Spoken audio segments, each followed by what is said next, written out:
Matthew chapter 18. At that time the disciples came to Jesus and said, "Who then is greatest in the kingdom of heaven?"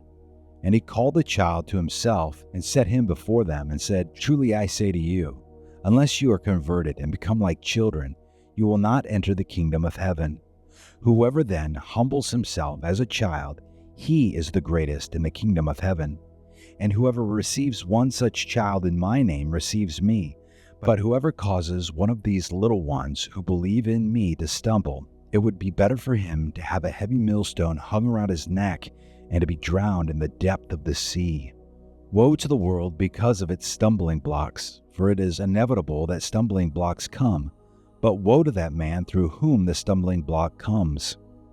If your hand or your foot causes you to stumble, cut it off and throw it from you. It is better for you to enter life crippled or lame than to have 2 hands or 2 feet and to be cast into the eternal fire. If your eye causes you to stumble, pluck it out and throw it far from you. It is better for you to enter life with 1 eye than to have 2 eyes and to be cast into the fiery hell. See that you do not despise one of these little ones, for I say to you that their angels in heaven continually see the face of my Father who is in heaven. For the Son of Man is come to save that which was lost. What do you think? If any man has 100 sheep and one of them has gone astray, does he not leave the 99 on the mountains and go and search for the one that is straying? If it turns out that he finds it, truly I say to you, he rejoices over it more than over the 99 which have not gone astray.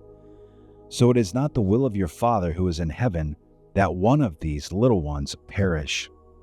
If your brother sins, go and show him his fault in private. If he listens to you, you have won your brother.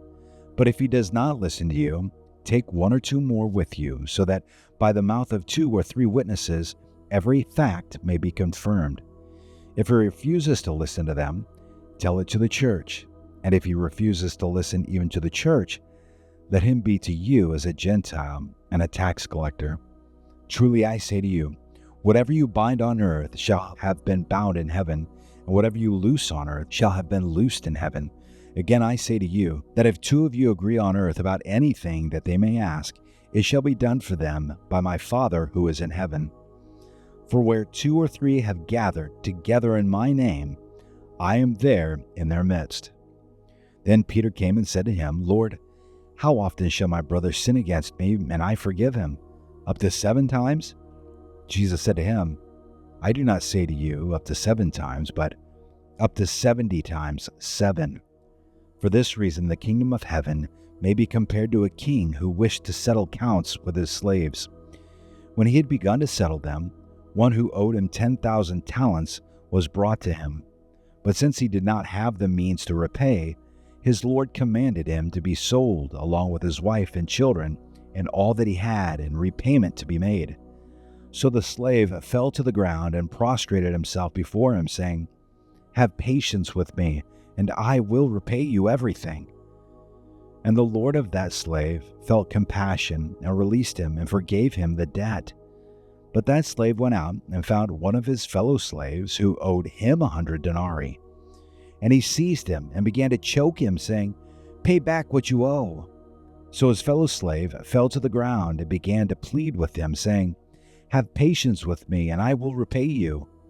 But he was unwilling and went and threw him in prison until he should pay back what was owed. So when his fellow slaves saw what had happened, they were deeply grieved and came and reported to their lord all that had happened. Then summoning him, his lord said to him, You wicked slave, I forgave you all that debt because you pleaded with me. Should you not also have had mercy on your fellow slave, in the same way that I had mercy on you? And his lord, moved with anger, handed him over to the torturers until he should repay all that was owed him. My heavenly Father will also do the same to you, if each of you does not forgive his brother from your heart.